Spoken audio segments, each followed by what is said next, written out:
Assalamualaikum warahmatullahi wabarakatuh. Salam sejahtera untuk kita semua.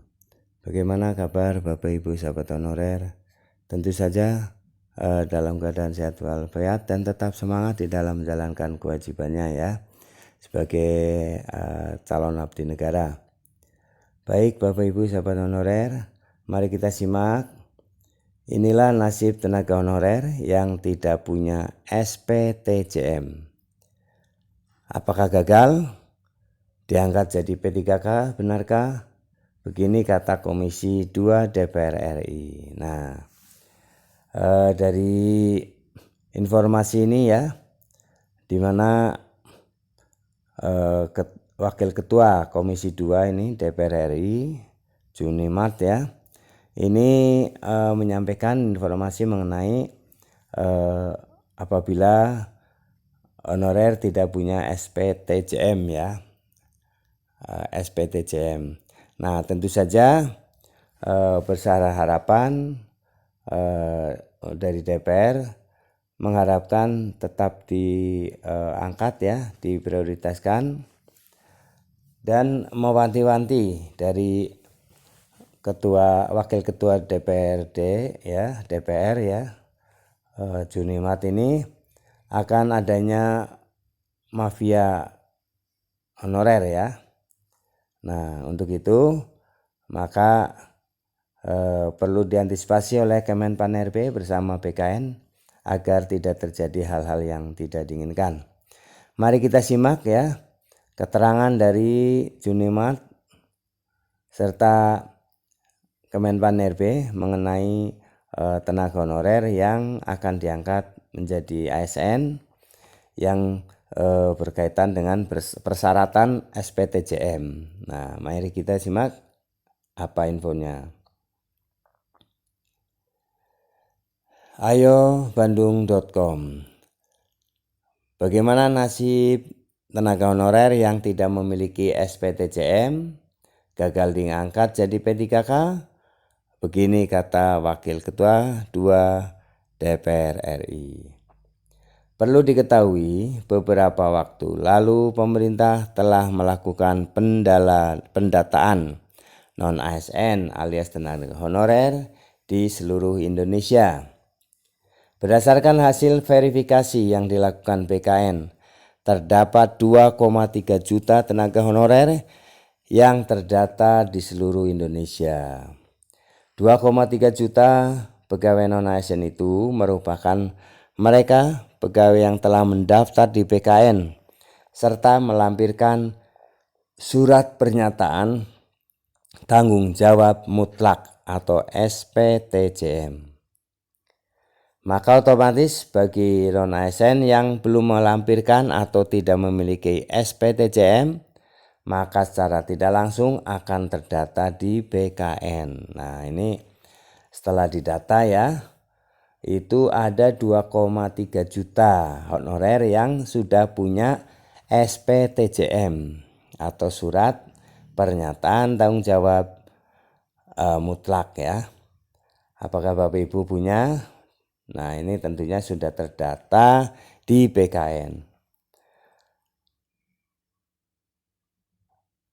Lantas bagaimana nasib pegawai yang tidak memiliki atau honorer yang tidak memiliki SPTJM?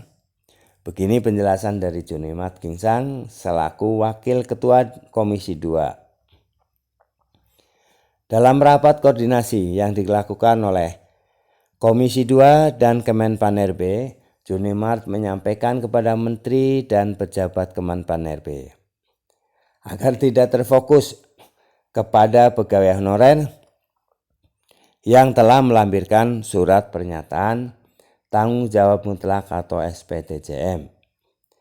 Saudara Menteri jangan terpaku dan BKN jangan terpaku pada SPTJM. Inilah gunanya kerjasama dengan BPKP untuk melakukan audit data. Ujarnya dikutip dari situs dpr.go.id. Rabu 15 November 2023. Hal itu ia sampaikan karena menurutnya proses penerbitan SPTJM di setiap daerah tidak dilakukan secara transparan. Sehingga ia beranggapan bahwa hal ini sangat berpotensi bagi para mafia tenaga honorer yang memasukkan data fiktif alias bodong. Dari dulu saya sudah katakan bahwa sekarang ini kalau dulu ada mafia pertanahan, sekarang ada mafia tenaga honorer. Ini fakta di lapangan, sambungnya. Bahkan menurut banyak non-ASN yang minta didaftarkan sebelumnya, namun tidak dilakukan oleh para pejabat di instansi tersebut. Banyak tenaga honorer ketika mereka minta supaya didaftarkan di daerahnya itu, kepala daerah, kepala dinas, segala macam tidak mau Pak mendaftarkan. Pungkasnya ini kata Junimat ya kepada Kemenpan RB. Nah, tentu saja ini adalah upaya DPR untuk mengantisipasi adanya mafia tenaga honorer ya, yang hanya dengan, kalau persyaratan hanya dengan SPTJM, maka tenaga honorer yang sudah lama bekerja tidak dimasukin atau tidak didapatkan SPTJM, maka ini rasanya tidak adil ya. Dan hal yang baru karena dia titipan ataupun dari istilahnya fiktif ya, honorer fiktif yang hanya beberapa tahun ataupun kurang dari setahun, misalnya ada yang karena titipan maka tidak enak sehingga dibuatlah SPTJM. Untuk itu diharapkan ya DPR RI ini mengharapkan kepada Kemenpan RB maupun BKN ya, agar tidak terpaku pada SPTJM, karena SPTJM yang dipersyaratkan itu bisa saja itu adalah fiktif ya. Nah, untuk itu Junimat, Ketua Komisi 2 ya, Wakil Ketua Komisi 2 DPR RI mengisyaratkan, menghimbau ya, mengingatkan kepada Kemenpan RB maupun BKN untuk lebih mementingkan atau lebih memperhatikan pada tenaga honorer yang benar-benar sudah puluhan tahun ya mengabdi, sehingga SPTJM jangan menjadi acuan utama ya. Ya, semoga Kemenpan RB dan BKN bisa memperhatikan, bisa menerima pengingatan ya, peringatan dari Wakil Ketua Komisi 2 DPR RI ya. Semoga Bapak Ibu para honorer yang sudah benar-benar bekerja 5 tahun ke atas ya, tapi memang belum mendapatkan SPTJM, maka semoga ini lebih diperhatikan ya. Baik Bapak Ibu sahabat honorer, semoga ini bermanfaat dan semoga Bapak Ibu sukses selalu ya, terangkat semuanya dan bisa menjadi ASN ya. Terima kasih atas perhatiannya, mohon maaf apabila ada kesalahan dalam penyampaian. Sampai jumpa kembali di video selanjutnya. Assalamualaikum warahmatullahi wabarakatuh.